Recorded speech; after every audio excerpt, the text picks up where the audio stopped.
Good evening and welcome to the Couch of the Dead. Tonight, we review a film brought to you by Zach Cregger and Campbell's Soup, 2025's Weapons.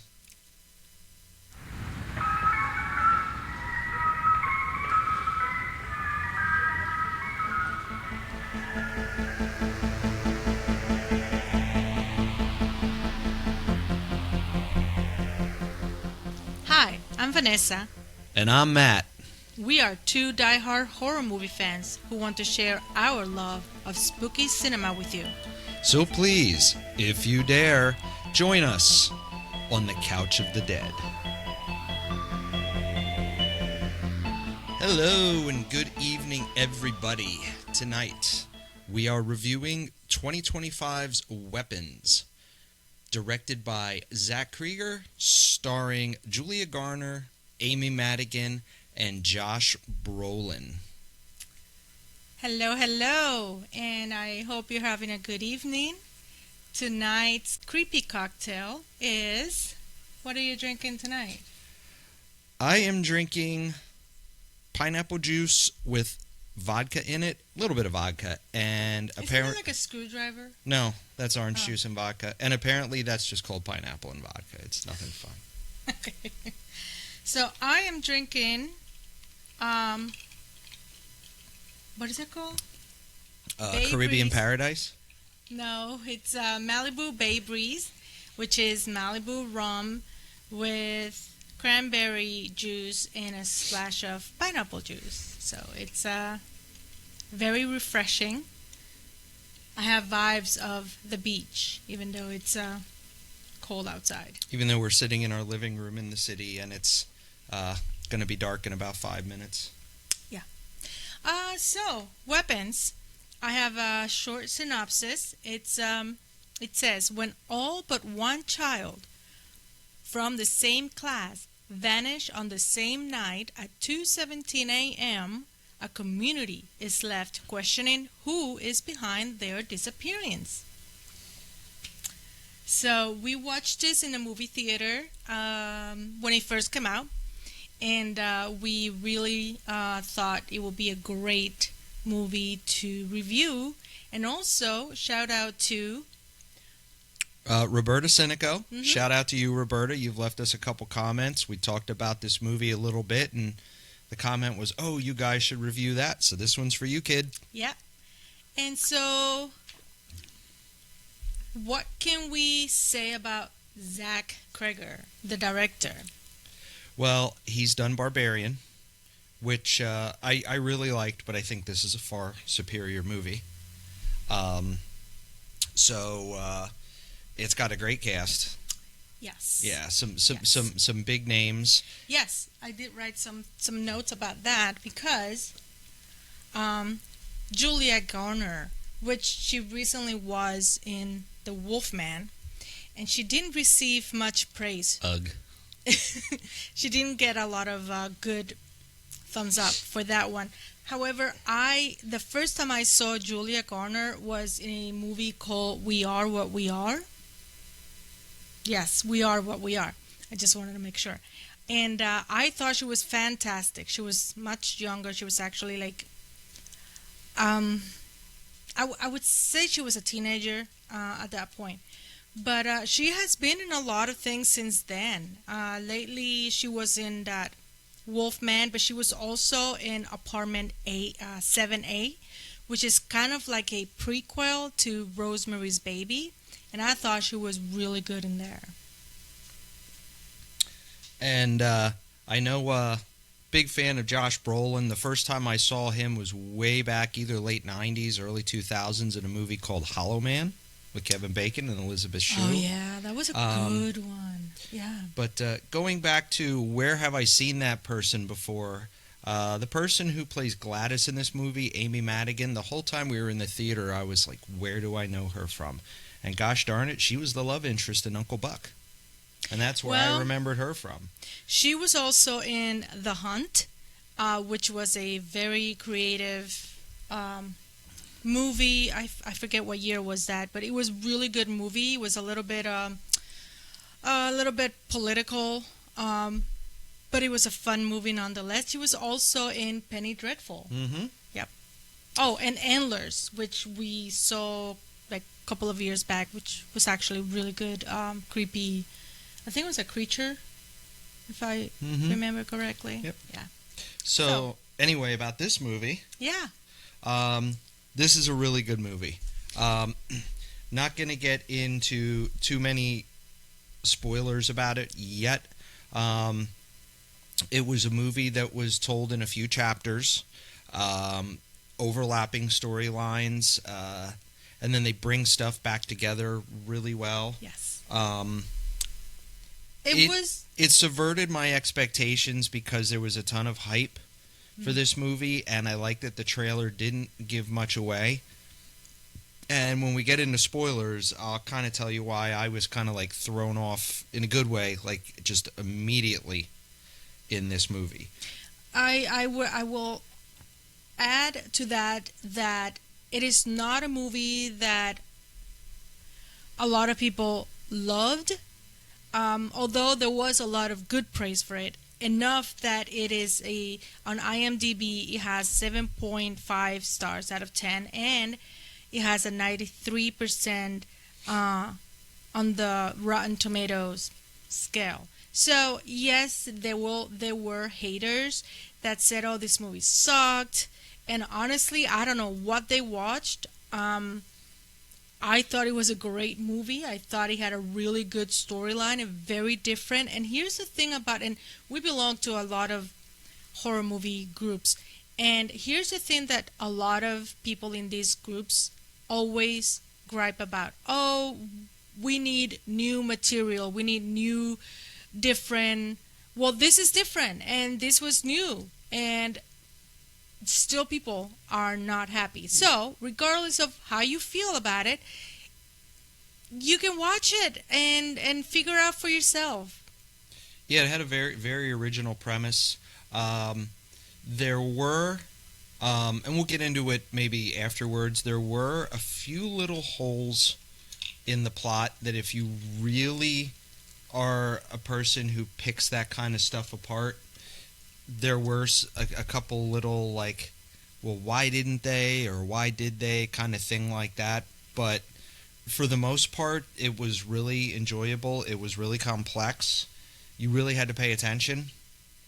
And we both picked up on things on the second viewing at home, especially with subtitles that someone needs, and that we didn't pick up in the movie theater. So that's why I like subtitles. So it's a very complex, layered movie. Has a decent amount of pretty effective gore. Has some jump scares. The biggest thing it's got going for it is the air of mystery, because it's really late into this movie until you find out what's going on. Right. And then once you do, it keeps you engaged. I thought it keeps you enough engaged to continue until it all resolves. Before we get to spoilers, I wanted to show my new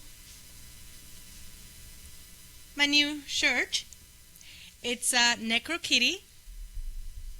And once again, we want to thank everybody who participated in naming the dead cat. Its name is Necro Kitty. And I thought, why not get a shirt? So I hope you like it too. So if any of you out there want a Necro Kitty t-shirt, maybe we can come up with a contest where one of you guys can win one. We'll keep you guys posted. Yeah. Okay. Are we ready? Yeah, so we're going to break down this movie, and we're going to try and keep it under 4 hours for you, because we could really go into this. So get ready for spoilers.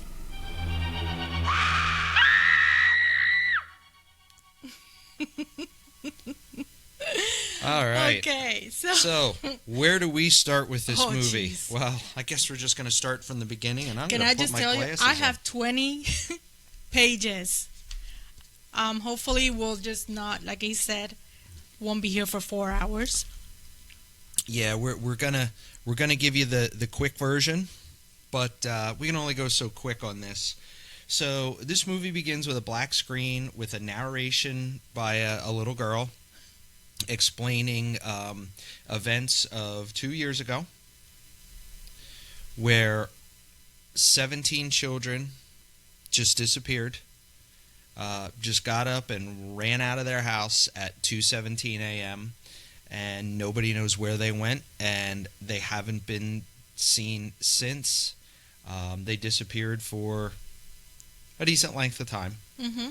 And so we come into Maybrook Elementary School. Mm-hmm. And we found out later on, because we had to look it up, that this is a third grade class. And the reason why is because there's some bullying. And I was just thinking, like, these kids are just so little. Like, how are they bullying? But anyway, first thing, I love the scenes. And these scenes were in the trailers and the previews everywhere for this movie. But when you watch it in a movie, they're great. I love the scenes, the music, and all the different shots, and everything was really well put together of all the kids running out of their houses. But right after the kids go missing, there's like a montage, and it's a what? It's a motherfucking montage.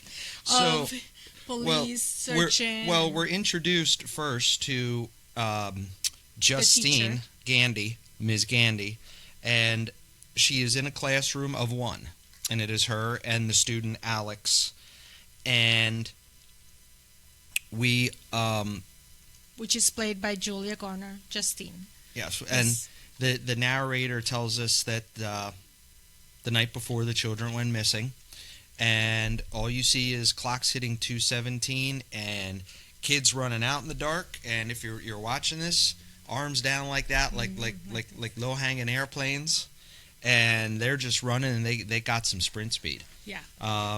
And they're just running.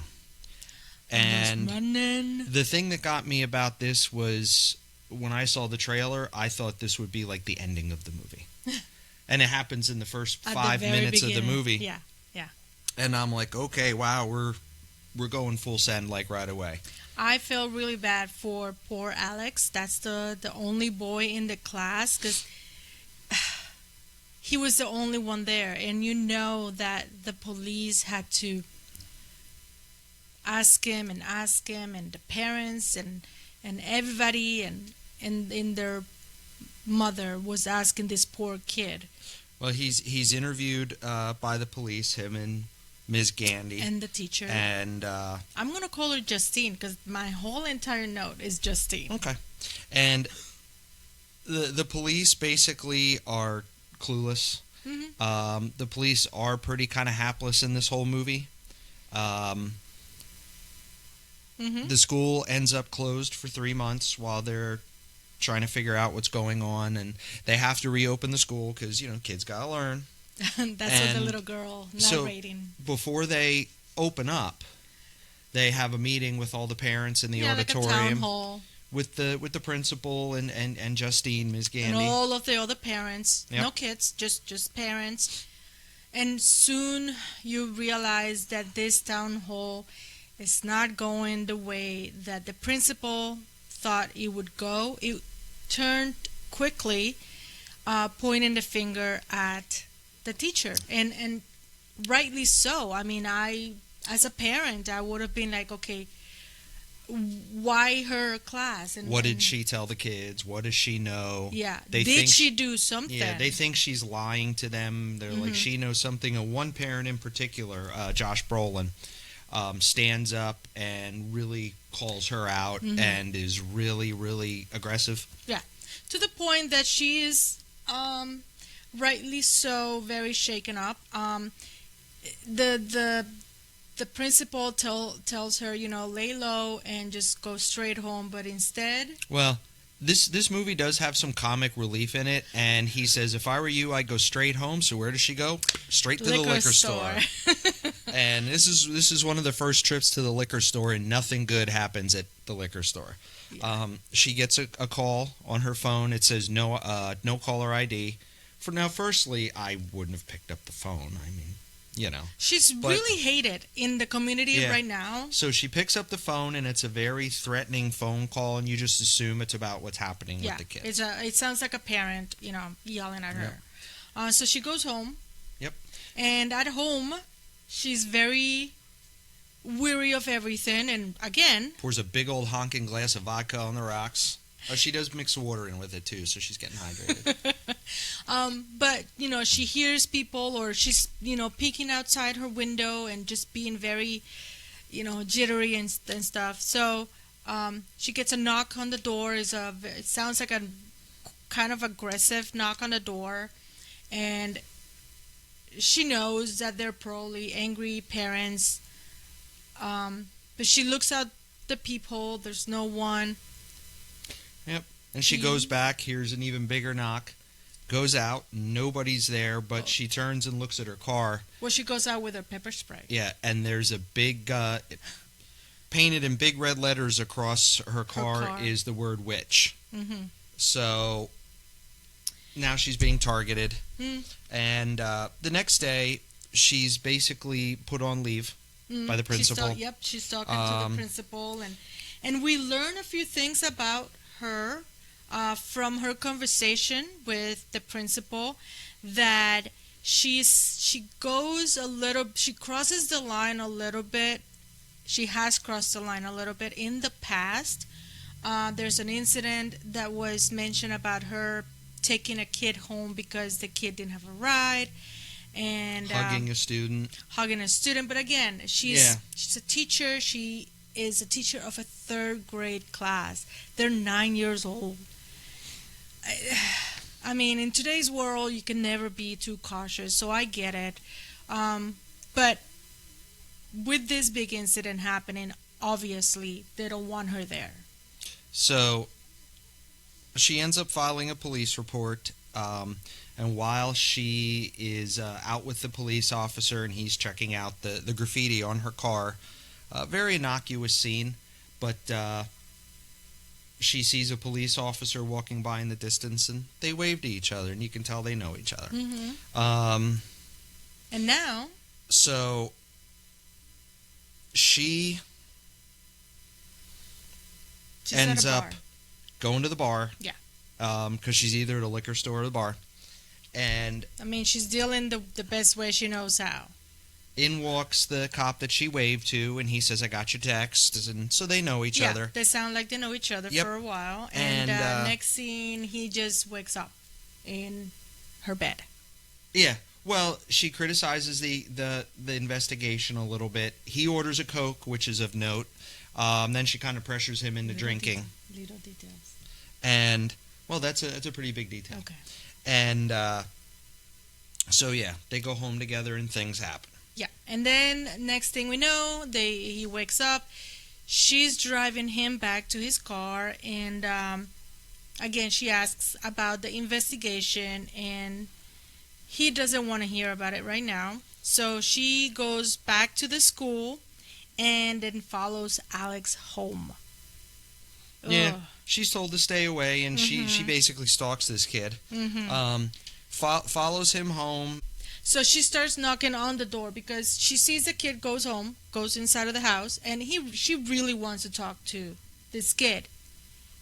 I guess that up to this point, she really hasn't had a chance to talk to him. So she goes and knocks on their door, but no one answers. And then so she notices that all the windows had newspapers on them. So what does she do? She goes around back because she's trying to snoop and try to see through the windows. She sees a little gap in the newspapers and sticks her head in. She's kind of looking around, and the house is dark. It's a mess. And she notices the silhouettes of two people just sitting there. That's a little bit of a jump scene if you're easily startled. And she jumps back and knocks over some stuff and makes noise, which you would think would startle the people in the house, but she looks back in, and they're still sitting there on the sofa in the same position. So she leaves, and that night she's having herself a little bit of a dreamy dream. No, she goes back to the liquor store. Oh, yeah. She goes back to the liquor store again. Mm-hmm. So she's liquor store, bar, liquor store. Mm-hmm. And this time another bad thing happened. yeah, she's confronted by Dana. Oh, I thought it was Donna. Donna. Mm-hmm. She's confronted by Donna. Who is the cop's wife. The cop's wife. And she finds out that they did things they ain't supposed to be doing. Mm-hmm. And she pours vodka or whatever all over her. Yeah. Well, yeah, and actually she grabs onto her before she goes to the ground, goes to the floor, and then she pours vodka. So she goes back home, and she has a dream that she's in the classroom. Mm-hmm. All the kids are there, but their heads are all down. And Alex is in the back, and he lifts up his head and smiles, and he's got a real creepy face. It's like he's painted in like a clown makeup. But what we don't know is this is an inception dream. It's a dream. Because it's a dream within inside a dream. So she thinks she wakes up. She wakes up and looks up at her ceiling and sees a really scary looking thing with bright flaming red hair. It's a woman. Yeah. That kind of like looks like she's screaming back at her from the ceiling. Really heavy makeup on. Mm-hmm. And bright red hair. So now we are stalking Alex's house. So she's sitting in her car. She's sitting in her car just kind of watching Alex's house. And she's just sitting there waiting to see what happens. She's drinking vodka again. She falls asleep. It's nighttime now. And then a woman walks out of Alex's house, and she's kind of walking weird, like not in a normal... Looks like she's sleepwalking almost. Yeah, almost. And she's holding something that looks like a knife, but it was actually a pair of scissors. She gets into Justine's car, and Justine doesn't wake up, and she clips some of her hair, which is odd. Yep.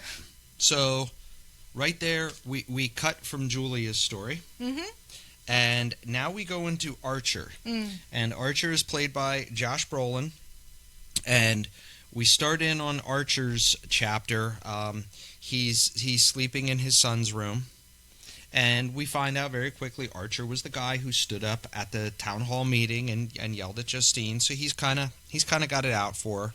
And he's been to the police station, and he has asked to, I guess it's a small town, so I'm sure everybody kind of knows each other. He's been chatting with the chief of police, asking him questions, kind of like drilling on the investigation. So, and he's very involved because he does it, and he knows a couple of the other parents have footage on their Ring doorbells of the kids running out of the room. Mm-hmm. And we find out little tidbit that he's a contractor. Mm-hmm. And he's at a house with new construction, and the front door is painted red, and one of the builders comes out and says, "We ordered the wrong color. This wasn't supposed to be red. It was supposed to be forest green."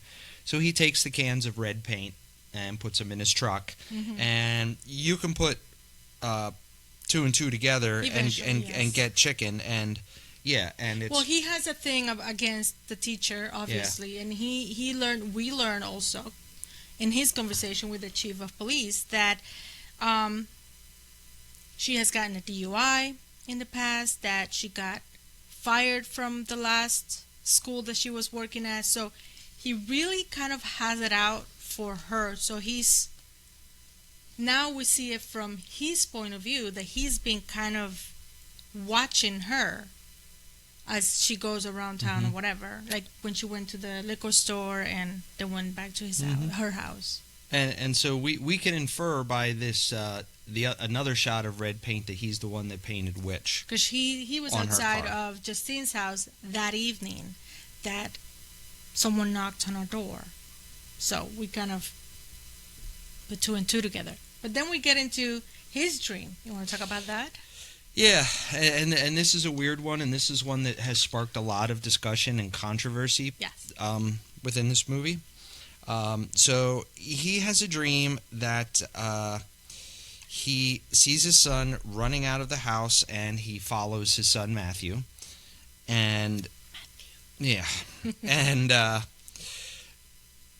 he runs outside and sees Matthew running into a house, which is their house. But before he runs into the house, he looks up, and there is a rifle. An Right image on of top a of rifle the on the house. top of the house, and it starts flashing like an alarm clock, 2:17. And this scene has caused a lot of controversy. Now, And if you're watching this, We'll get into that. yeah, and if you're watching this, I'm assuming that you watched the movie, because these are spoilers, so you know that this rifle was like a symbolic thing right above the house. But yeah. So he goes in, and he sees his son laying in his own bed, and he's asking him, Matthew, where are you? Where did you go? Just tell me where you are. I'm trying to find you. And he gets kind of emotional and says, I'm sorry, I really never said I love you, because we find out Matthew's a little bit of a dick. He's a bully. And so very abruptly, the light switches on in the room, and we see the same scary-looking woman that we saw in Justine's ceiling. Mm-hmm. And of course, he wakes up. So now, after this weird dream, and do we want to talk about this dream now? So now he is, he pulls out of the neighborhood. I'm sorry, no. He goes and starts thinking about the way that the kid, his own kid, had run away from the house. He was watching the video, the footage again from the Ring camera. And so he takes out the neighborhood map, because he's a contractor, so I'm sure he has, he has those papers.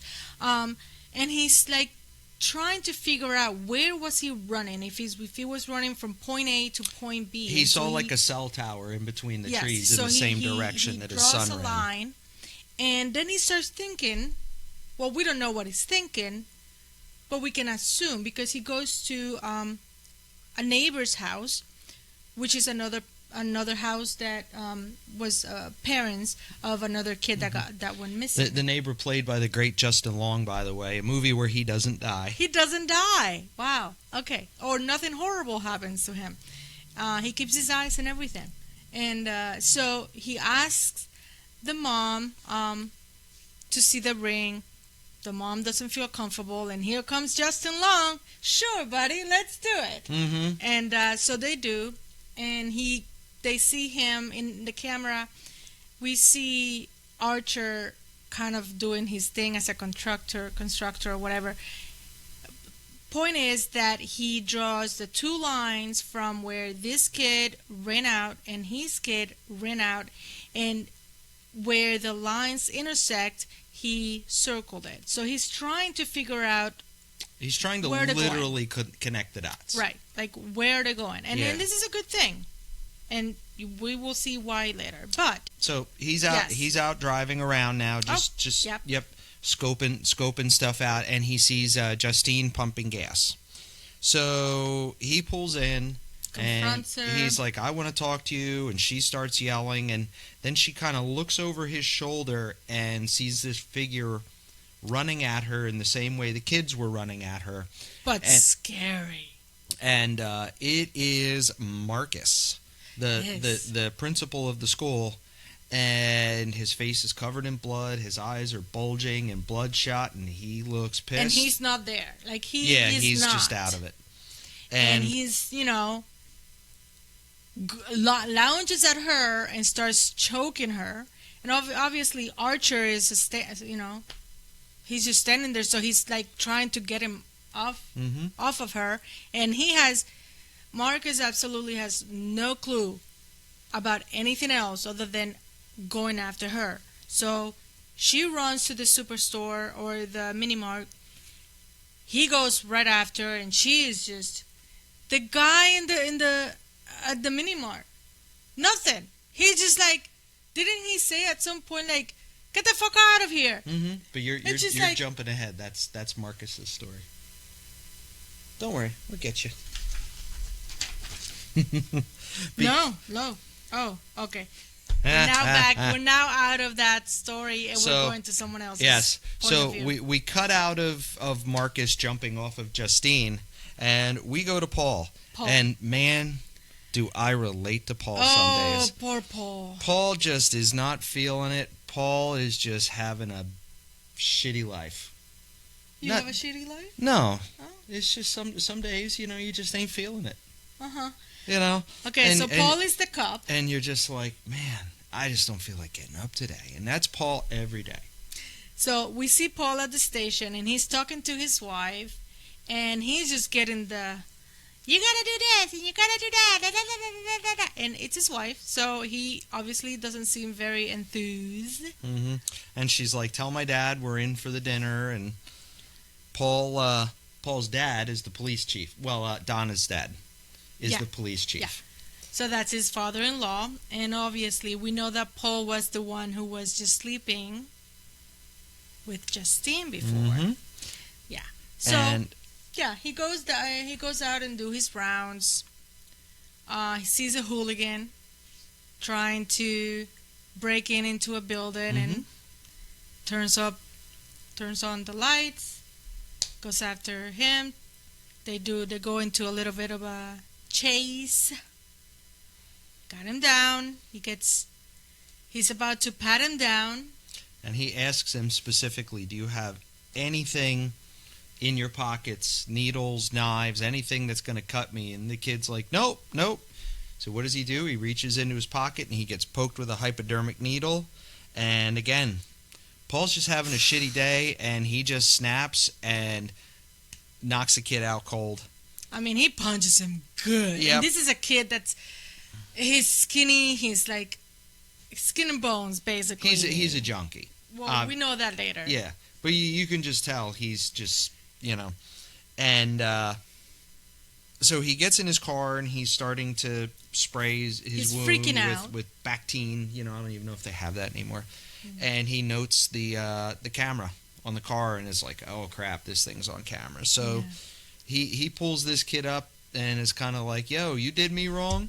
I did you wrong. Let's call it even, and let's not talk about this. And I never want to see you around. Yep.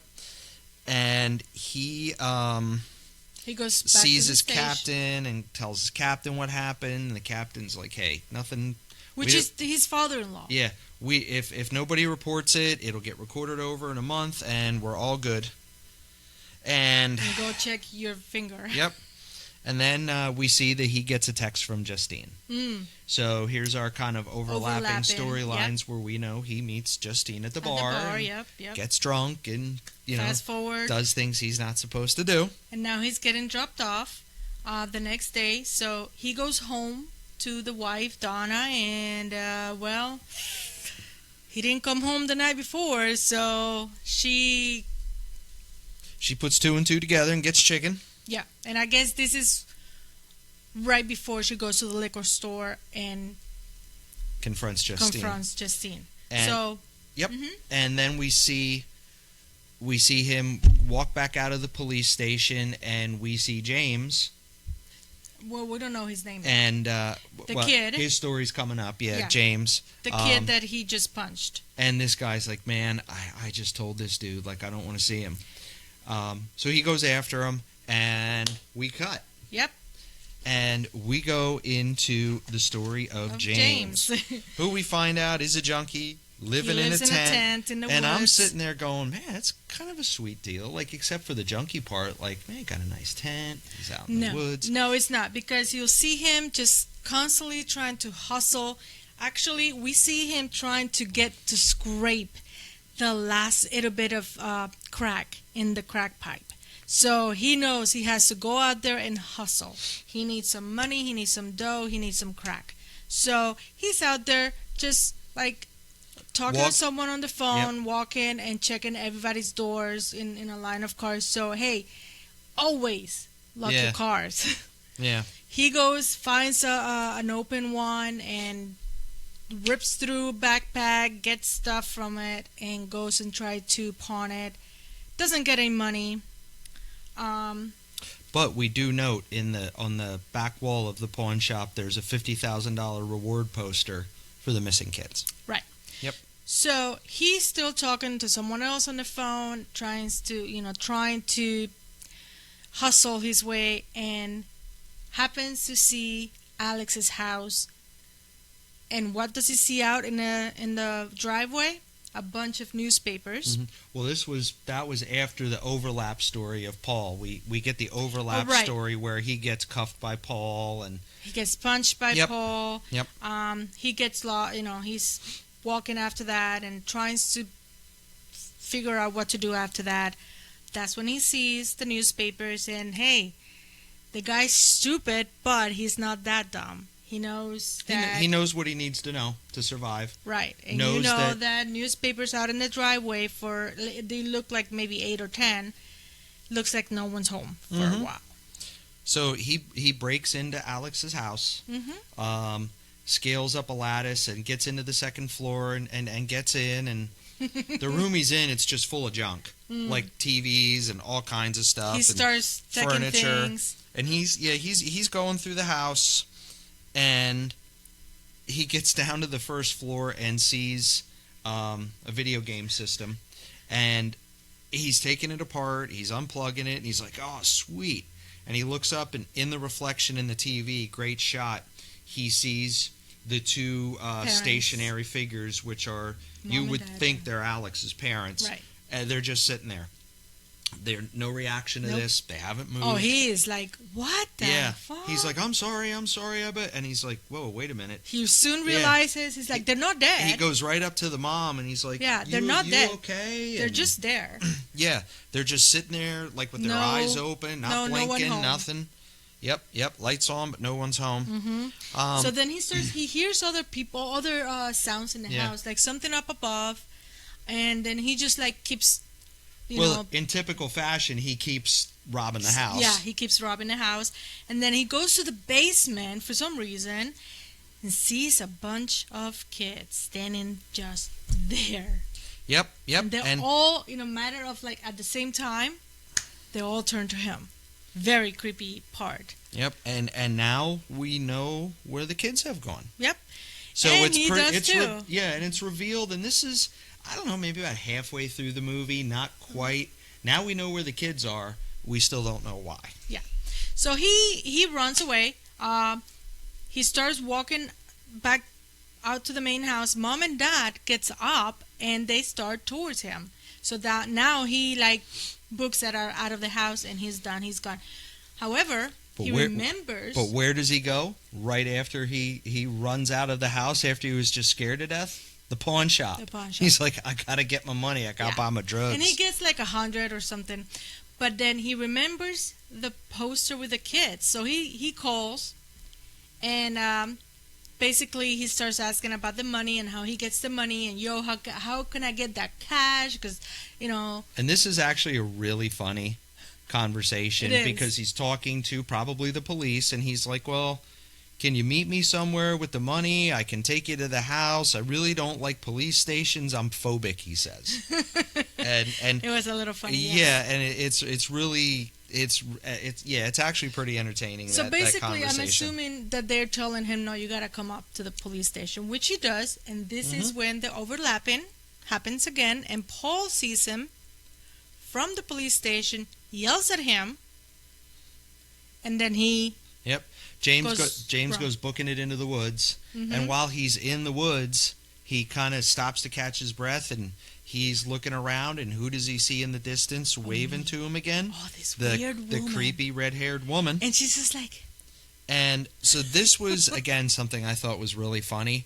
He's scared shitless, goes run into his tent, dives in his tent, and what does he do? He zips the flap. Because that's going to keep it away. Yeah, and I'm thinking, man, that's going to keep some creepy demon lady away. Like, you zip the flap, buddy. And so he sees someone opening the zipper, and he grabs 3 needles in his hand, and he's ready to charge because he thinks it's the lady, the creepy lady. So whenever the person opens up the zipper and he lounges at it, guess who it was?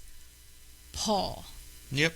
Poor Paul with the cop who just got pricked in the finger by a syringe, gets stabbed in the face with 3 more, and he points a shotgun at James, and because again, Paul's just having the shittiest day ever. And James is like, no, wait. I know where the kids are. I'll take you to them. They're in a basement. And so off they go. Yep. So he puts them in the back of the cop car, and they go off to Alex's house, and we cut.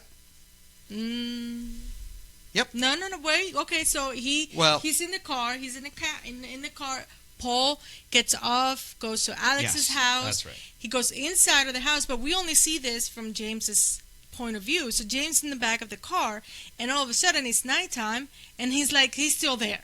He's like, come on, get me out of here, right? So then he sees Paul coming out of the house, and he opens the door where James is, and he drags James out of the car and into the house. And now we cut to Marcus, the principal. And he has a boyfriend. They're shopping for food. And he's talking to Justin on the phone. Yep. And it was a call we heard earlier, but now we hear the entire context of the call. And Justine basically files a formal complaint. Not a complaint, but like a wellness check request almost. Right, because, I mean, he is a mandated reporter, and so is she, actually, as a teacher. She really wants someone to check on Alex.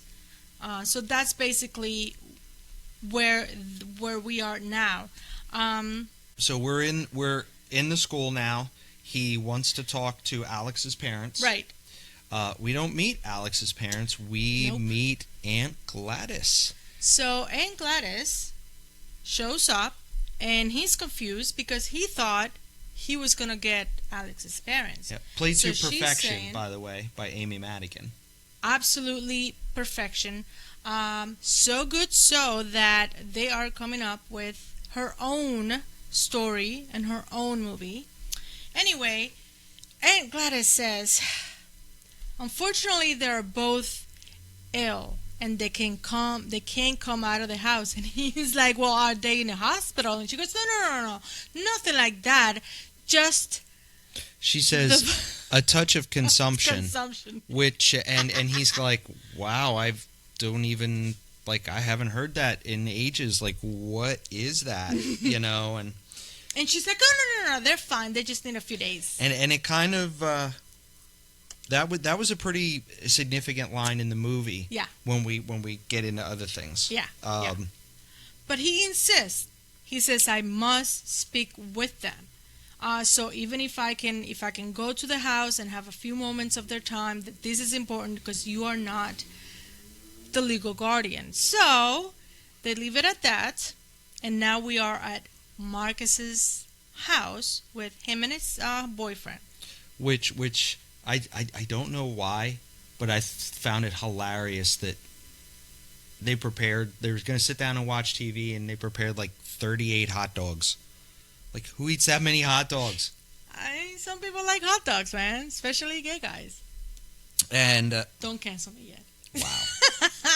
And so we hear the doorbell ring, and they open the door, and it's Aunt Gladys. And by the way, can I just say that Aunt Gladys seems absolutely harmless when she's at the school talking to him, and she seems odd but harmless. Yes, very harmless. And now she's at the door, and she's, oh my God, she has a long-winded story about how she needs to come in and have some water, and oh my god, And Marcus doesn't want to let her in, but his boyfriend's like, come on, dude, just let her in. Let's give her a glass of water. We can get you some water. She's standing there at the kitchen table, and she actually asks for a bowl. And they're like, a bowl? And she's like, yeah, it's just a weird thing with me. So, and Marcus is like, okay, one bowl of water.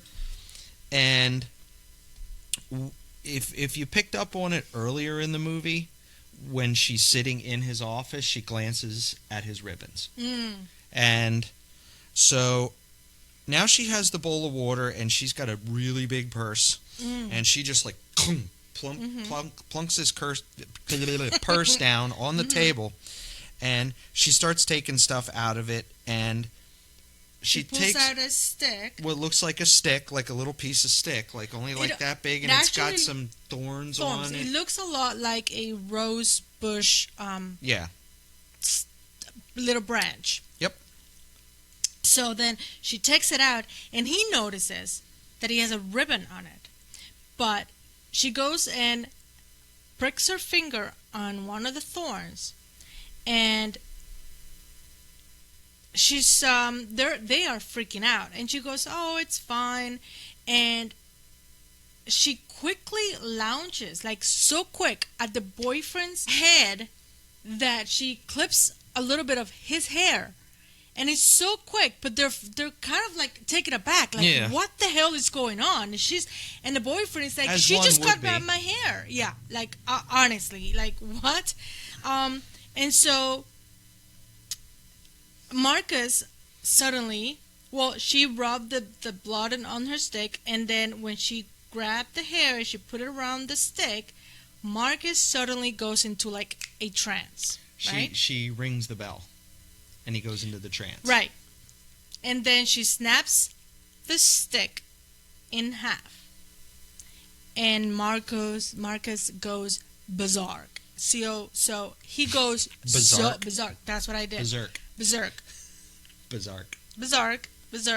You know. I'm gonna start using that now. So he goes and chokes the living hell out of his poor boyfriend, and he starts to, as he's on the floor, in a rage. Yeah, in a rage, he's like choking him on the floor, and he vomits what we can assume is a blood, just like or a dark substance, like copious amounts, like Sam Raimi amounts of blood. Yeah, it was bad, and then or some dark viscous fluid. Who knows? Yeah, and then it goes viciously brutal, banging his head against the boyfriend's head. He's just headbutting and over and over into an absolute pulp, which, again, on second viewing, is important.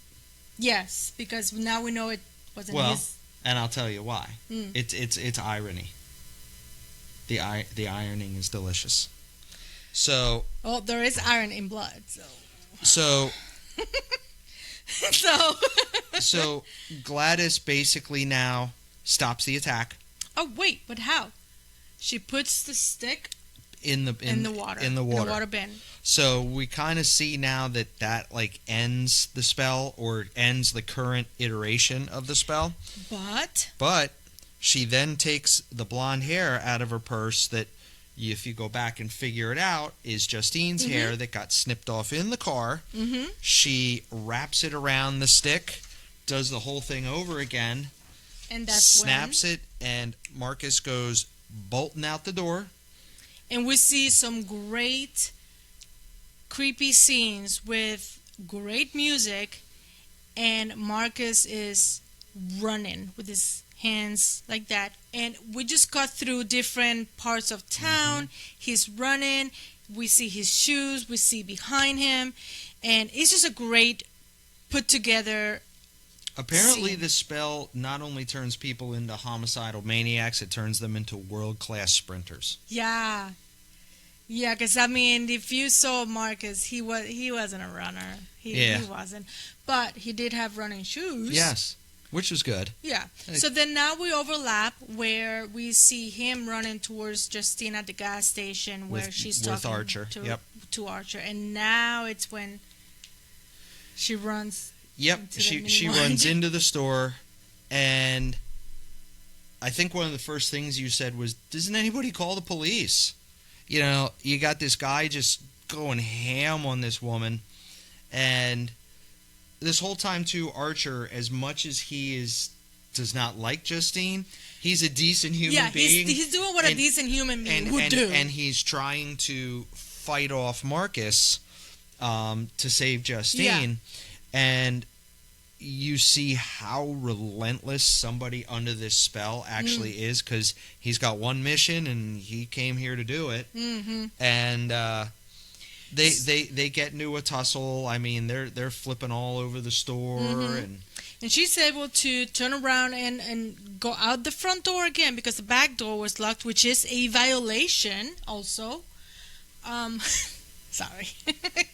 And so she ran into back to her car, and here comes Marcus again, you know. So she's trying to turn on the car. Thankfully, it did start. It just took her a few times, but I thought it was going to be one of those but no, the car started. Yeah. He breaks through the passenger side window, because so you know how just driven he is. Yeah. And she takes off, and he takes off running after her, and so does Archer. Archer gets in his vehicle, and now we're kind of watching Archer watch Marcus running, and Marcus just gets creamed by a car. Yep. And we have a nice shot that follows like a little trail of very gore. Gory. And we see that, and this is why I said the irony brought it in. Oh, yeah. What is destroyed? Marcus's head. Just like he destroyed his boyfriend's head. So I thought that was a nice little touch. So bad. But Yeah. So this is again where we kind of join up our stories. Right. And because now we follow Archer and Justine together to the hospital, and they've kind of now, I think, formed an alliance. And she's like, "Thank you so much for saving me." He's like, "What did you expect me to do?" He saved their life. Yeah. So they start talking a little bit. He says, "I've seen that before," and he what he tries to make Justine understand is that I've seen the way he ran, and it was because he has seen his own kid, and all the other some of the other footage of the kids running the same way that Marcus was running. Yeah. And he did note that he was running like a heat-seeking missile, like a weapon. He says, yeah. Yes, exactly. So they kind of start talking together, and he's like, "Let me show you something." So he goes and shows her the map. On the map. And the map shows... I'm the map.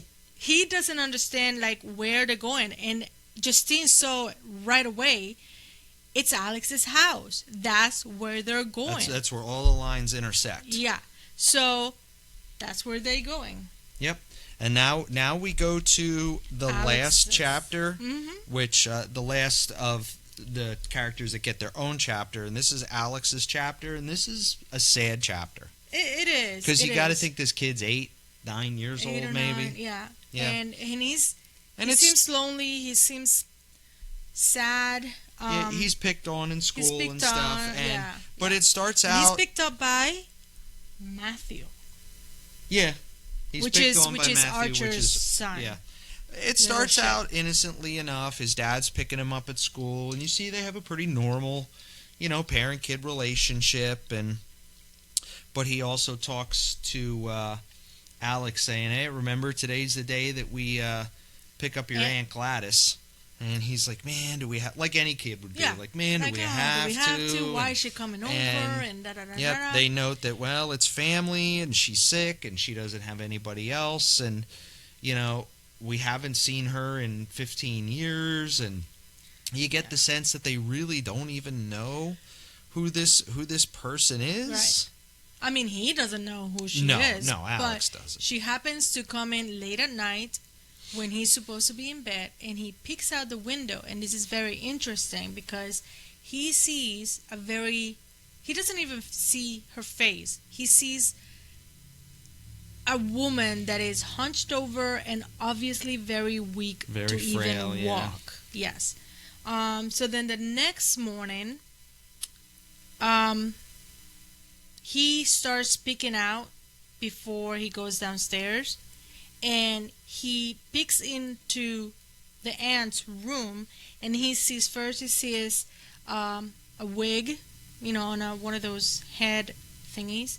So he sees the wig, and then he sees what it looks like, a black tree. Yeah, almost like what you'd think like a bonsai tree would look like. It's very small. Bigger. It's in its own pot. Yeah, about yay big. And yay tall. big around. And then it's black. If you're watching, it's about yay. Mm-hmm. Only about yay. It's that big, huh? Yeah. And so he's looking, he's panning, and then he sees her on the bed, and she's looking right at him, and she seems very old, and she looks like she could die at any second. Minute. Yes. So then he obviously gets like a little bit like, oh, So then he goes downstairs. Yeah.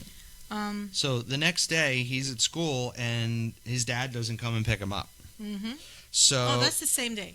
Oh, okay. So he ends up walking home, and when he gets home, his parents are sitting at the table, just sitting there, almost catatonic. Right, and that's the word. Yeah, and they spoke. He's like, "Hey, yeah." The only thing I think they said was like, "How was your day?" or "How was school?" Mm-hmm. And he's like, "What's going on?" Mom, Dad, and here comes Aunt Gladys. Here comes Gladys, looking a lot better. Mm-hmm. Actually, looking a lot refreshed. Yep. And Alex is so concerned, he picks up a glass of water off the table and throws it in his dad's face to try and snap him out of it. And it's nothing. And Gladys is basically like, "Yo, you're going to bed without dinner. You were gonna have Mac's famous mac and cheese, but." But none for you now. No. And so she sends him up to bed. Yeah. And he knows that there is something wrong. Yeah, he's very concerned. You get the sense, because it flashed from night to day very quickly, and he was laying there awake. Like, he didn't sleep all night. So, yeah, Alex is really,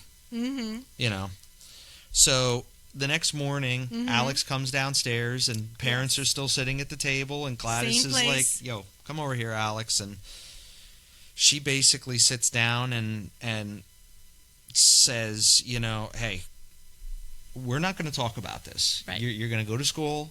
You're going to act like everything's normal. You're not going to tell anybody about me." And he's kind of afraid. Yeah. So he's not really saying much, but she goes and tries to explain to him, like, this is how serious I am. She pokes her finger, and with a little stick, like the same as before, she rubs the blood all over it, and then she breaks it. And the parents, they start poking their faces with forks. Not even full on fork stab. Yeah, they're stabbing themselves with the forks. Face. And Alex is trying to get him to stop, and they just will not stop. This poor kid. Yep. Yeah. So he goes to school. Well, she puts the twig in the water and stops him, and she's basically tells him fuck around and find out. Mm-hmm. If you say something, I can do. She's whatever I can make them do whatever I want. I can have them eat each other if I want. That Yep. was so creepy to say. Yep. This poor kid is traumatized enough. Yep. So we know right now Gladys is in control, and Alex just has to go to school. We know at this point that she's a highly a witch. traumatized 8-year-old. She's definitely a witch. Yeah, something's going on with her yet that she's casting spells and she can control people. And so then that afternoon, he comes home, and she's sitting in her room by the tree that we saw before, and almost like she's praying or something meditating to it, and she calls him. And she tells them that... Yeah, you're going to have to feed them. Yes. And the kids. No. Oh, yes. Yeah, because Alex knows the kids are there now at this point. Oh, no, we're not. We're not there yet. Oh, yeah, so that's you have right. to feed My your bad. parents. Yeah, I jumped ahead there. So he goes and... Soup. Yeah, he feeds him soup. And then... Campbell's soup. So that night... Lots of Campbell's soup. That night, she is calling for him, and basically she tries to be soft with him. Yeah, now she wants sympathy. She's like, "Oh, I'm so sick, and I thought your parents would be able to help me, but they can't, and I need." And he is. That was a very telling line, because he's like, well, what can I do to help you feel? Because even Alex at this point is still empathetic to her, and he's like, what can I do to make you feel better? Mm-hmm. And she says, well, I thought your parents would make me feel better, but it's not enough. Mm-hmm. And, she asks him, well, if you can get objects from every one of your classmates and bring that back here, that might help make me feel better. And if I feel better, I'll go home. Would you go home? Yep. If I feel better, I will go home. Yep. And so that's the lie that she tells him. So that's what he does. He goes to school and gets he looks at different objects, but at the end he ends up taking like all of the name tags on their for their cubbies, like their bins in school, like that they keep all their school stuff in. Yeah. So he obviously is traumatized. He is so sad looking. He is just... As one would be. Yeah. So then he wakes up. He brings all the stuff. He wakes up to see Gladys breaking all of these little name tags and putting them in what it looked like, almost like a cauldron. Mm-hmm. And puts them in there and rings the bell. And the camera shows all the kids, because it's exactly 2:17. Yeah. Shows now all the kids running. The time wasn't significant, No. other than that just happened to be the time she finished the ritual. Which I thought it was funny, because everybody was even in the movie, like the trailers for the movie at 2:17 a.m.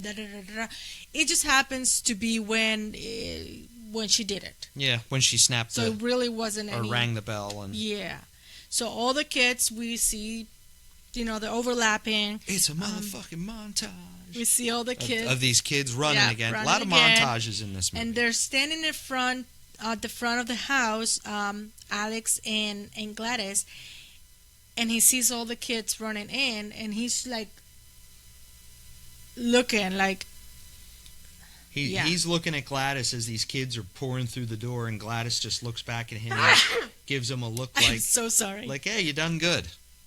Yeah. And so the next day, now we get the shot of Alex sitting alone in the classroom, because all the kids are in his basement. And during the police interview, it's noted that the dad's sitting there with Gladys, which you see a very brief shot of in the beginning of the movie. Yeah. And Alex's dad's sitting there not moving because the police were told he had a stroke. Right. So that's why he is the way he is. And then at some point the police is going to the house, so Gladys tells Alex that we have to clean the house, and she sends it's the kids... It's a motherfucking montage. Another montage. She sends the kids away, and my question is, where the hell did they go? Probably just sent them into the woods. Just standing there in the woods, huh? Probably. Well, they do what they're told. They're good kids. They do what they're told. Mm-hmm. They be quiet. Sit down. Shut up. Mm-hmm. So everything looks normal in the house. The cops don't suspect a thing, and then boop, they go home. And here's when we see Alex feeding his parents soup and the kids. Yep. Soup. And it's another montage of Alex soup. feeding. It's a soup montage. And so now we cut to Paul. Now we're back where we were last together. Paul is in Alex's house, and he's in a trance. Yeah, Alex just walks in and looks, and there's Paul standing there, Paul, the police officer.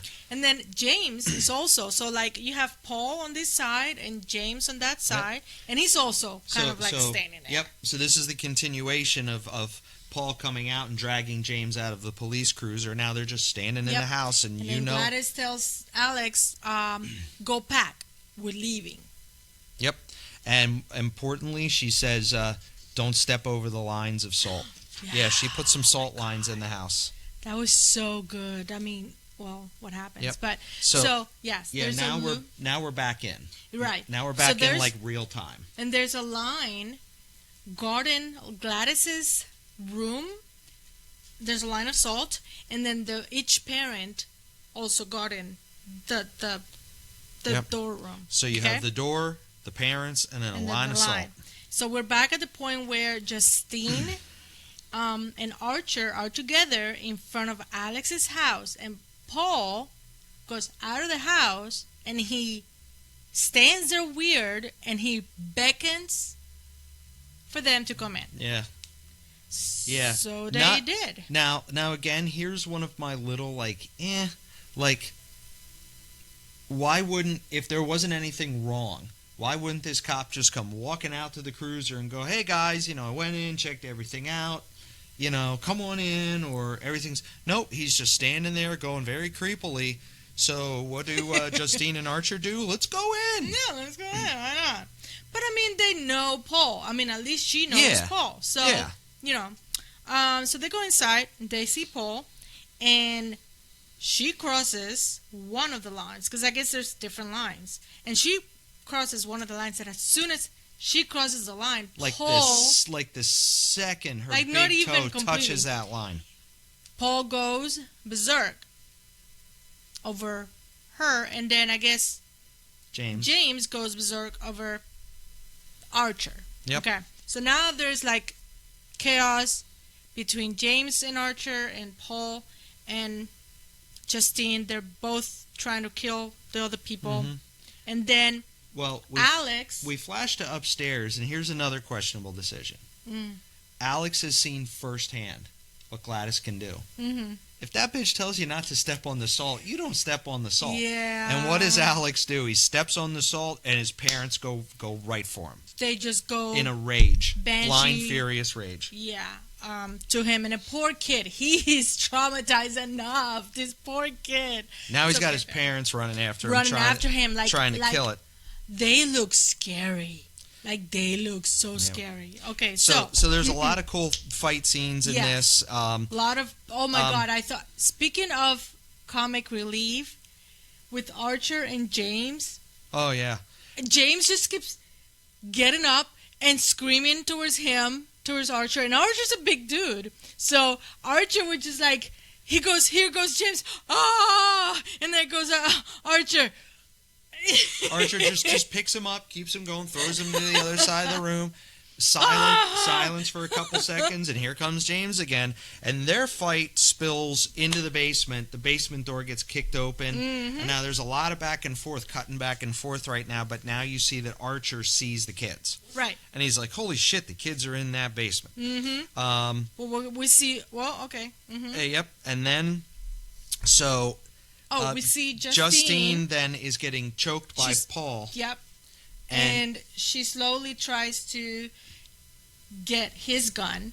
Yep. So she finally does. She gets his gun and she shoots him in the neck. And actually had to shoot him twice. Yeah, because he wouldn't stop after he got shot. He was just going. Yeah. So then obviously he's done. And she goes towards Archer, who is getting choked by James. I don't know how, because James is a lot bigger. But she also shoots at James. Archer is a lot bigger, I said. Okay. She's a pretty good shot, too. She did. Well, it was pretty much right there. Yeah, but that's still pretty impressive. But in the meantime, Alex is upstairs getting chased by his parents. He runs into Gladys's room, picks up her tree, and goes running. Mm-hmm. So we that's when we cut back to Justine shooting James. Right. He hides in the closet. Yep. So at this point also, once James is off of Archer goes down to the basement. Hi, buddy. You wanna go? You wanna see our peoples? Come here. So this is Samson of the dead. He's literally might be dead. Mm-hmm. He's immortal. He's not. He will live forever and ever and ever. But he has no idea what's going on. So anyway, he is about 25. He's about 18 years old probably. We don't know. But so now. So Archer when goes down Alex to the basement. runs into the bathroom with the tree Mm-hmm. the tree branch, Mm-hmm. and now Archer goes down into the basement because he wants to looking- try and find right. his son. He sees all the kids. And he's turning the looking kids, for looking like, Matthew. nah, you're not mine, and we then get he a sees quick Gladys. shot of Gladys. Yes. Yep, and Gladys is on him. Yeah. So we don't know what happens immediately after that, because we go back upstairs, and Alex, to his credit, now on one hand he's stupid enough to step on the salt, but on the other hand he's with it enough that he was paying attention to what Gladys was Yes. doing. So he does what she was doing. He pokes his finger. Yep, he recreates. Yep, and he rubs it Gladys's- his blood on the stick. Yep.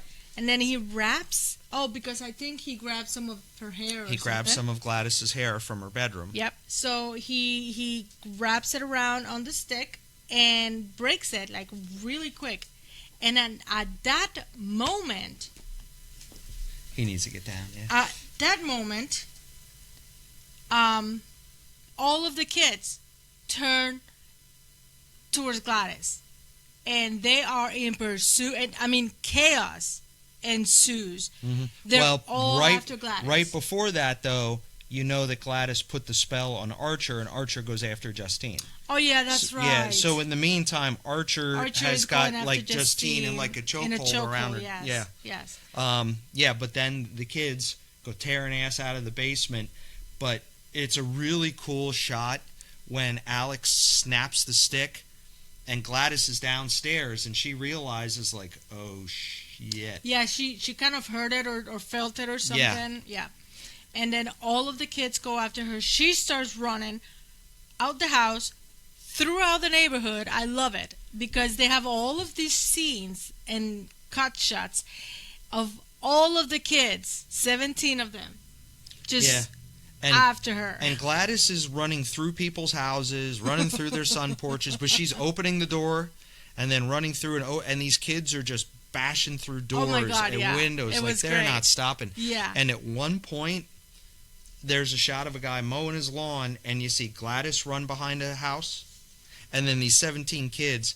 And the only thing I was thinking was, you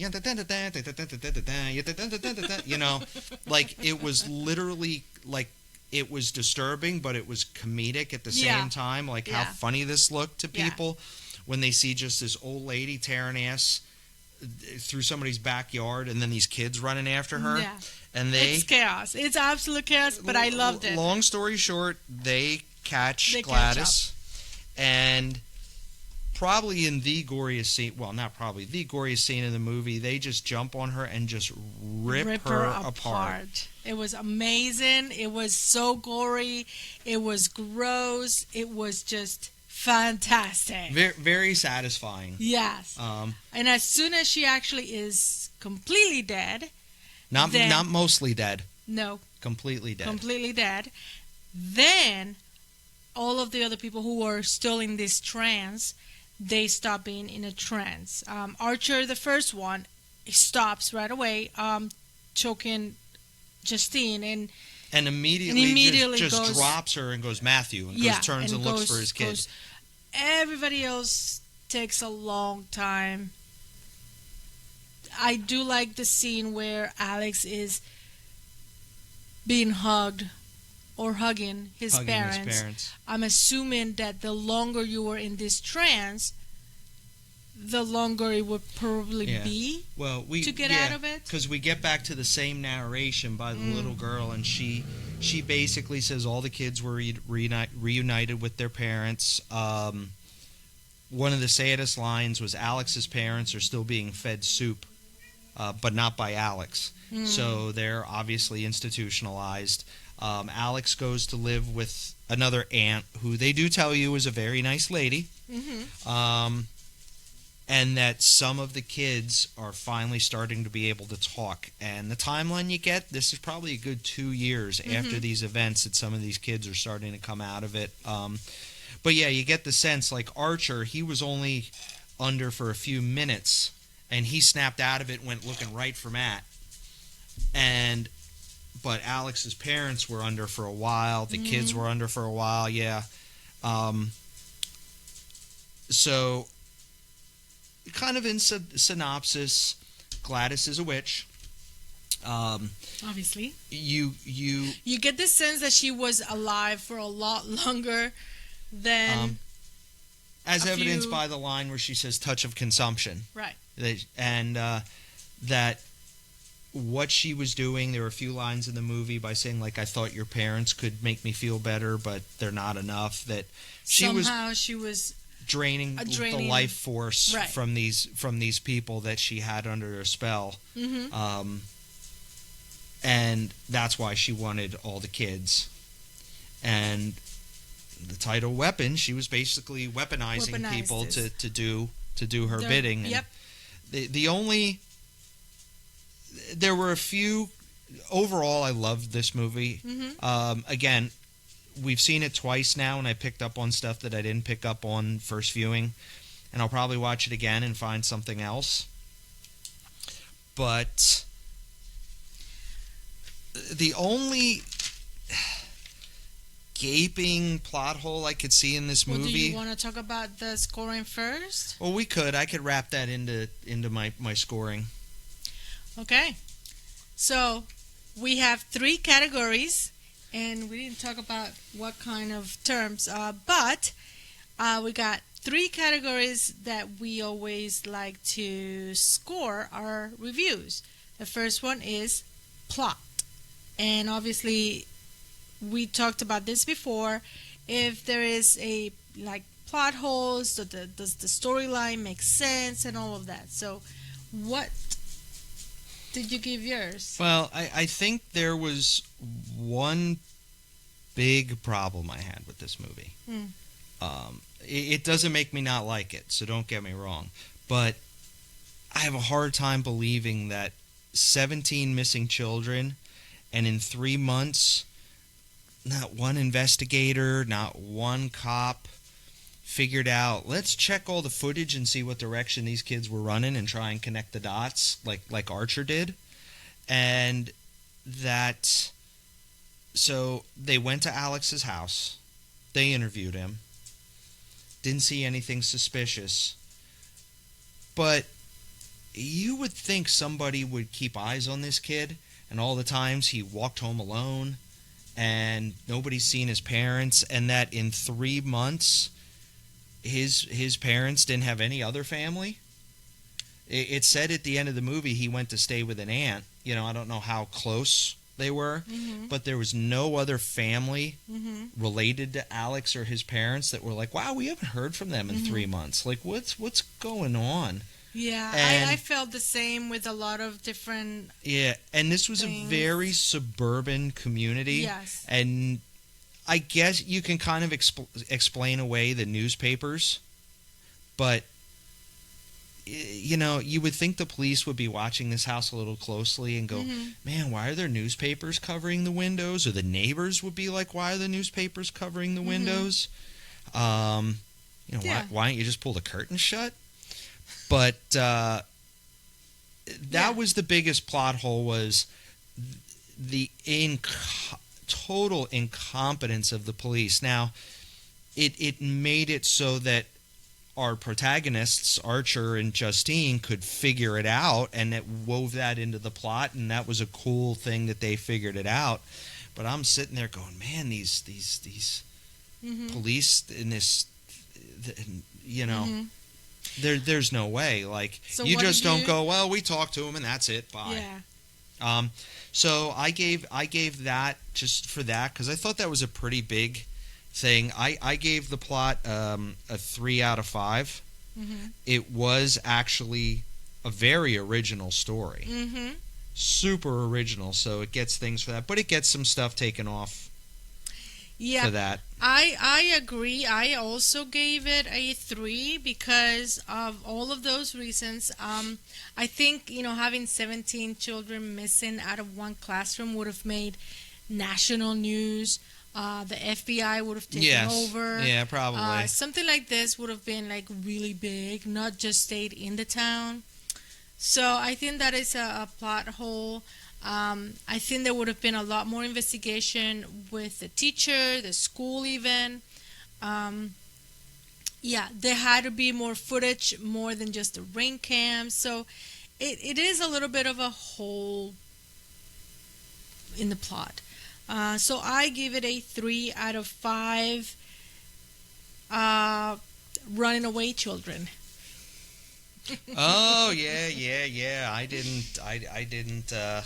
Let's see. Okay, I gave mine 3 hot dogs with mustard. I like that. Okay. Because that's what Marcus and his boyfriend were going to sit down and eat the 38 hot dogs. Sure. So, acting and directing is our next category, and I for sure want to give this a 5. However, I will give this a 4, which is still pretty high. And the reason is I love the acting and I love the directing. I just think some of the acting would have been better from the other characters. Now, the main characters, Julia Garner, Josh Brolin, whoever did the kid James, he did really good. Mm-hmm. Paul was really good too. I don't know. I know I've seen him. I haven't really paid much attention. Some of the other extras were just okay. I'm a little sad that Justin Long didn't make it into something bigger, knowing that he was such a big role in Barbarian, and this is a Zach Cregger film. But I think they had to have it in. I think if Zach Cregger makes another movie, Justin Long's going to be in it. I hope so, because I like him. But even if it's just a really a cameo. good actor. I like him. Yeah, it was just a cameo, and it wasn't that great, The directing was amazing. I think Zach Cregger is amazing director, and I know for a fact that we're going to continue to see more of him. I just don't think it was a perfect score for me. So for that reason, I give it 4 out of 5 running away children. Okay. I think I agree. I was skeptical when I saw Julia Garner at the beginning of this movie, because I've seen her in some other stuff and she was really good, but the most recent movie I had seen her in was The Wolfman. Yeah. And if we get popular enough where you guys want us to review that, we'll review it, but man, was that movie awful. And she was bad in it. I thought she was great. And I'm I like, love her. oh, she was bad. But she was great in this movie. I thought she was great. Way to bounce back. She nailed this. Yeah, all the characters that were there to convey an emotion conveyed it perfectly. One thing I liked is that none of the characters in this movie were this perfect kind of people. They all had a lot of flaws. Which made it much more believable. Like, she was an alcoholic, not an alcoholic, but she was, heavily a heavily drinker person who didn't know how else to cope with things. And she was a mistress, and Paul was a cheating asshole. So he had a lot of guilt, and the Archer guy was an asshole dad who probably never told his son that he loved him, and that's why his son was. But in the end, he loved his he son. He was a decent human being. He turned out to be a good citizen. good guy. Yeah, he kind of rewrote his narrative. It's true. So that's another reason. Like, none of the characters really had a lot of, other than him, none of the characters had a really big growing part. You know. So I gave it a 5 for acting and directing. So for rewatchability, I think it's a fun film. I think it was a blast to watch and even rewatch. But there isn't a whole lot that is not resolved. Everything seems to be tied up, except for what is Aunt Gladys, which is why we probably will have some kind of prequel or origin story. Origin story of Aunt Gladys. So I think that's my only gripe, that it's everything else is tied up, everything makes sense, and there's not a whole lot to discover. So there's not a whole lot of reasons to rewatch this to uncover something new. However, it's a fun watch. I would have it on the screen. For that reason, I will give it a 3 out of 5 running away children. Well, this is probably where you and I deviate the most, because you're correct. Everything's resolved. You don't know how to do math. 3 and 3 is. I'm looking at her score and I'm like, that's not what it is. So I think this movie is highly rewatchable because we watched it initially in the theaters. Sometimes you lose stuff in the theaters because of certain dialogue. When you're watching it at home, especially if you have subtitles on, you catch... Well, I'm not saying that in a bad way this time. I love subtitles. But you catch stuff. Like the scene where Gladys is sitting in Principal Marcus's office and she just glances at the ribbons. It's such a kind of throwaway scene. But then later on, when she's in the kitchen with them and she's putting him under the spell and he's like, are those my ribbons? You know, I picked up on probably 4 or 5 things that I didn't pick up on in the movie theater, and knowing what happened already, I was like, oh, okay, that makes sense. Okay. Like that so I think you could watch this movie a couple of times, and even though everything's wrapped up pretty nicely, you can still pick up on little things that make you go, oh, all right, that's why that happened, and that's what made sense. So I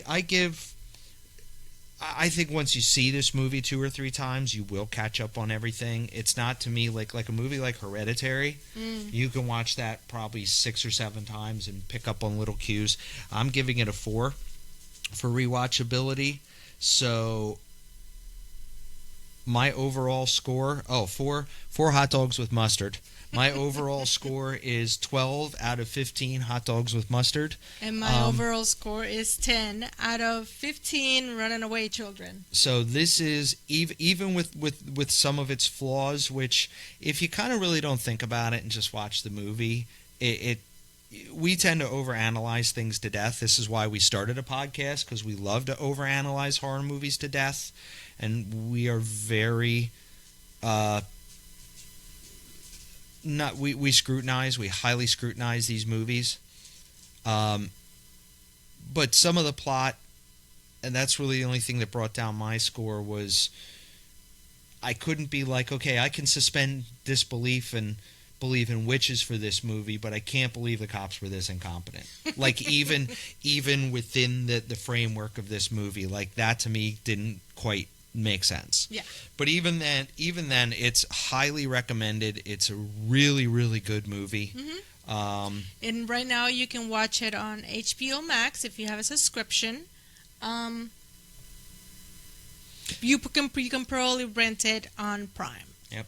Or YouTube. And there's a lot of discussion and debate and maybe controversy in this movie because they were like, what's weapons? Yeah. What does it mean?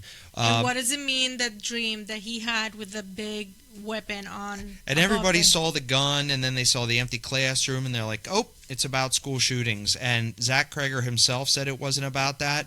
That a lot of this came out of his subconscious, and he wrote this after the loss of a good friend.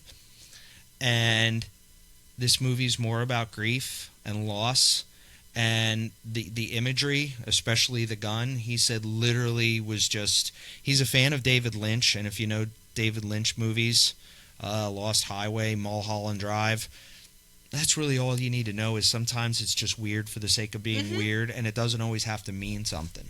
So I think we're going to wrap up our review before we get to our game, and we both really liked the movie. It's one of my favorite movies. I was very impressed with it. It was one of the few movies that we've seen lately that I think lived up to the hype. Yeah. I was really excited when I watched it at the theater, and I was really excited that we were able to watch it again already so soon. Definitely give it a try. And if you made it this far and you didn't see it, so we give it all away. So, we apologize for bouncing around. This movie bounced around a lot, and even though we took notes, it was kind of like you still wanted to get out ahead of your skis a little bit, and So, but again, go watch it. Definitely, it's on HBO Max. Just you won't regret it if you're a fan of good horror. So, especially if you liked Barbarian and you liked the work of Zach Cregger. Again, I think we're gonna keep seeing more of him, and that's a good thing. Okay. So now, what time is it? Game time. It's game time. So our last week we did a game where I asked Vanessa questions. This week she's gonna quiz me. And in the spirit of Aunt Gladys, today's game is which witch is which. So she is going to quiz me on some witches in movies. She's going to give me some clues, and I'm going to try and guess which witch is which. Yes. So he needs to tell me the name of the movie, and he gets an extra point if he can name the witch in the movie. So we'll see if I get a perfect score. Okay. What do we have? How many? How many witches do we have? We only have 3. Okay, so I could get a 6. Okay, I'm going for a 6. So let's go with the easy one first. Okay. This witch lives deep in the woods in a mysterious geometric house filled, and you gotta let me finish.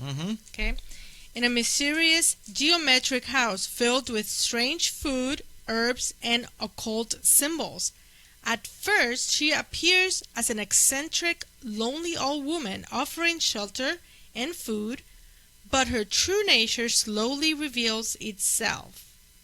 What's the movie? Is it Gretel and Hansel? Yes, it is. All right, so and 1 point for that. 2020 Gretel and Hansel. Can you tell me, if you remember, the name of the witch?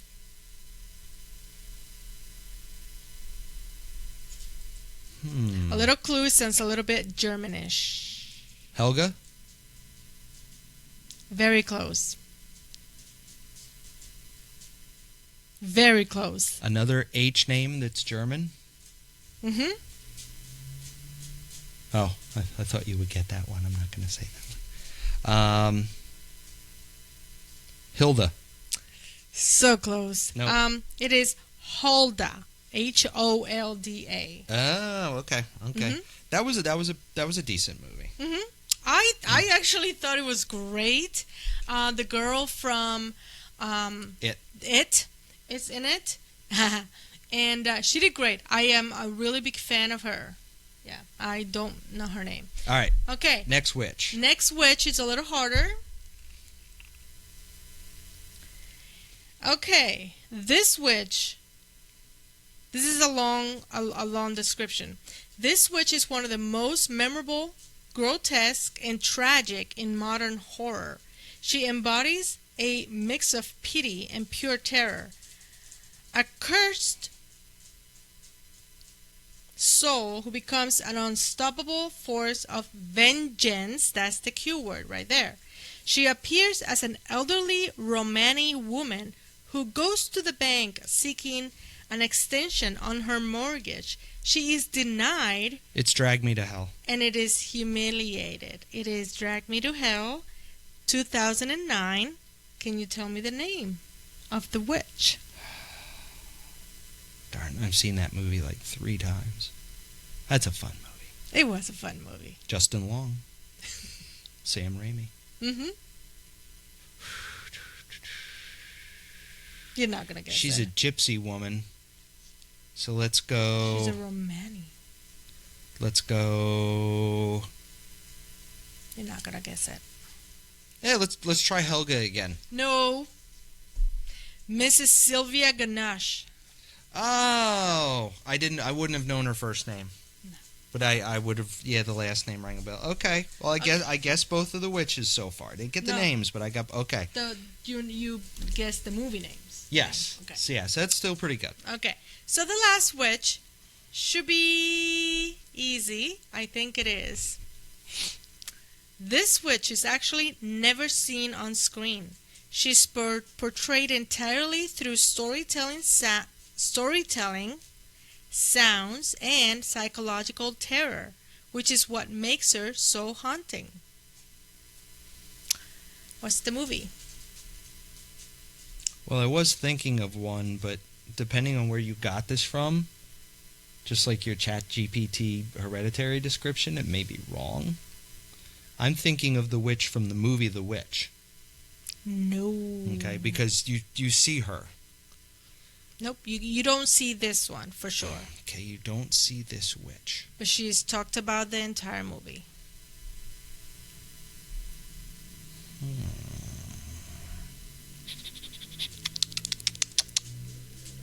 Wow, that's a tough one. Once you say it, I'm probably going to smack myself. And she does have a name. Is it Hereditary? Nope. Okay, one more guess. 3 strikes and I'm out. She's not seen. She's mainly, what did I say? She's portrayed entirely through storytelling.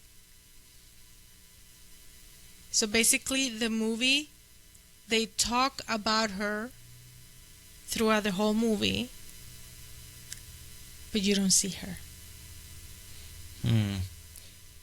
I swear it's right on the tip of my tongue, but nope, I can't think of it. Who is it? It's the Blair Witch Project. Oh. 1999. And do you happen to know the name of the witch? Ellie Kenwood. Ellie Kenwood, but I'll give it to you. Okay. All right. Okay, so I'll give myself 3 points. So not bad. So that was our good. game. That was really good. That was our game. I hope you enjoyed it. If you have any other suggestions for movies, leave them in the comments. Just message us on Facebook. Leave a comment to one of our posts. We were going to review this one, but we reviewed this because we got a request from Roberta. So this one's for you, Roberta, and hope it didn't suck too bad. And if you're listening to this on Apple, Spotify, give us a 5-star rating. Please, that would help. Like and subscribe. Set your notification bells. And we hope to keep growing an audience because we're having a blast doing it. Even if only a couple of you guys are listening to us, we're doing it for you. And it's we're fun. We're having fun. Hopefully we start getting better at it. I think we're pretty decent to start with. But and if you have any ideas, suggestions for our next creepy cocktail, give us a recipe and leave it in the comments as well. Yep, or games. Anything like that. We're here for you guys, so thank you guys. We love you, and we are out.